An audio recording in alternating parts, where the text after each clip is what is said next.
कामरान एक समंदरी साइंसदान, बहादुर लेकिन खौफजदा। डॉक्टर बशीर जहाज का कप्तान, तजर्बाकार लेकिन जिद्दी। कप्तान बशीर जहाज का कप्तान, तजर्बाकार लेकिन जिद्दी। जैद नौजवान, गौताखोर, बेबाक। इंजीनियर रजा जहाज का इंजीनियर, डरपोक लेकिन वफादार। समंदर की गहराई में छुपा एक अनजाना खौफ देखकर घबरा जाता है। बहीरा अरब के वसत में एक तहकीकाती जहाज समंदर सितारा आहिस्ता आहिस्ता आगे बढ़ा। कामरान और उसकी टीम समंदर की सबसे गहरी खाई का मुताला करने आई है। साइंसी आलात के मुताबिक इस खाई में एक अनजानी हरकत महसूस की गई है। कोई लहर नहीं, कोई जिलजिला नहीं, बस एक अजीब बाकायदा धड़कन जैसी आवाज। रात को कामरान अपने कमरे में डेटा देख रहा है। अचानक स्क्रीन पर एक धुंधली तस्वीर उभरती है। समंदर की तारीकी में कुछ हिल रहा है, बहुत बड़ा, बहुत गहरा। वो आंखें मिलता है, स्क्रीन खाली हो जाती है। शायद थकावट है, लेकिन उसे नींद नहीं आती। सुबह जहाज के नीचे लगे कैमरों की फुटेज चेक होती है। रात के 2 बजे तमाम कैमरे एक साथ बंद हो गए थे, सिर्फ 30 सेकंड के लिए, फिर वापस ऑन हो गए। हाँ, इसे फौरी चेक करें। ये क्या है? सायरन कुछ अजीब है, लेकिन इन 30 सेकंडों में एक कैमरे ने कुछ रिकॉर्ड किया। फौरी तौर पर फ्रीज करो। फुटेज चलाता है। तारीख, समंदर और फिर एक लम्हे के लिए कुछ बहुत बड़ा जहाज के नीचे से गुजरता है। कमरे में खामोशी छा जाती है। वहेल होगी, बड़ी वहेल, घबराओ मत।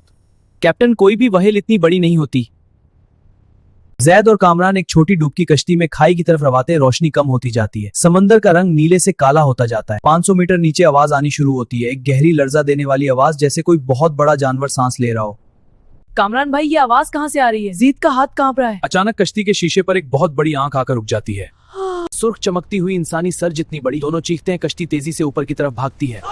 रात को जहाज पर अजीब वाकयात शुरू होते हैं। पहले जहाज का इंजन अचानक बंद हो जाता है। फिर रेडियो में सिर्फ वही अजीब आवाज आने लगती है। वो गहरी लर्जाती आवाज है। इंजीनियर रजा इंजन ठीक करने नीचे जाता है और वापस नहीं आता।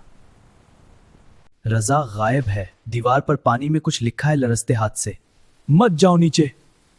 उस्मान पुराने समंदरी रिकॉर्ड खंगालता है। पता चलता है कि 50 साल पहले इसी जगह एक और तहकीकाती जहाज आया था, अलबहर, जो कभी वापस नहीं गया। सरकारी रिकॉर्ड में लिखा है तूफान में डूब गया, लेकिन उनकी आखिरी ट्रांसमिशन में एक पैगाम था, समंदर की तह में कुछ सोया हुआ था, हमने उसे जगा दिया। उस्मान का चेहरा सफेद हो जाता है। वो कामरान को बताता है, ये कोई आम समंदरी जानवर नहीं, ये एक ऐसी मखलूक है जो हजारों साल से समंदर की सबसे गहरी खाई में सोई हुई थी। और इनके आलात की आवाजों ने इसे जगा दिया है। हाँ, हमने इसे जगा दिया है। जहाज हरकत नहीं कर रहा, इंजन बंद है। समंदर की सतह हिलने लगती है, बड़ी बड़ी लहरें, लेकिन कोई तूफान नहीं। नीचे से कुछ ऊपर आ रहा है। बिग बॉस में जाओ, सब लाइफ बोट्स में जाओ अभी। कामरान, उस्मान और जैद भागते हैं, लेकिन कैप्टन बशीर रखता है, वो जहाज नहीं छोड़ता।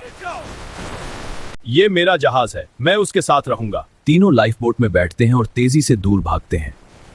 पीछे मुड़कर देखते हैं, जहाज समंदर सितारा आहिस्ता आहिस्ता पानी में धंसता जा रहा है और उसके चारों तरफ समंदर की सतह पर अजीब बहुत बड़े हल्के बन रहे हैं। लाइफ बोट तारीक समंदर में बह रही है। कोई रोशनी नहीं, कोई आवाज नहीं।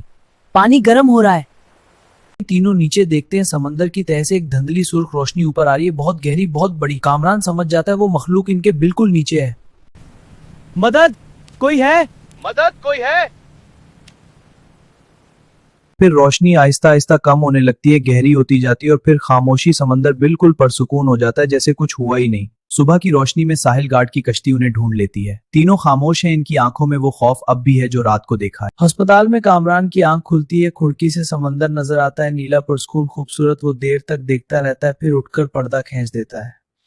समंदर की सतह पर दूर दूर तक फैले पानी पर, और फिर एक लम्हे के लिए बिल्कुल गहराई में कुछ हलता है, बहुत आहिस्ता, बहुत बड़ा। समंदर की गहराई में वो राज छुपे हैं जिन्हें इंसान ने कभी जानने की कोशिश नहीं करनी चाहिए थी।